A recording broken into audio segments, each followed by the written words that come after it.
আসসালামু আলাইকুম সুপ্রিয় দর্শক, আমি ক্যাপ্টেন হাসিব হাসান খান সংলাপ প্রতিদিন অনুষ্ঠানে আপনাদেরকে স্বাগত জানাচ্ছি। সুপ্রিয় দর্শক, একটি দেশের অর্থনৈতিক সমৃদ্ধি ও পর্যটন শিল্পের বিকাশ সরাসরি নির্ভর করে সেই রাষ্ট্রের ভূ রাজনীতি, ভৌগোলিক অবস্থান, মেগা অবকাঠামো এবং নিরবিচ্ছিন্ন জ্বালানি সরবরাহের উপরে।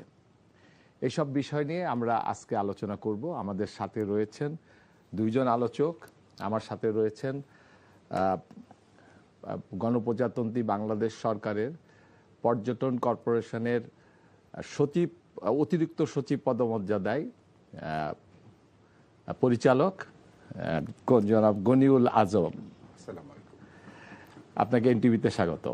আপনাকে এবং সাথে আপনার এনটিভির দর্শক, শুভানন্দায়ী, আমার ফ্রেন্ডস অ্যান্ড ফ্যামিলি সবাইকে স্বাগত।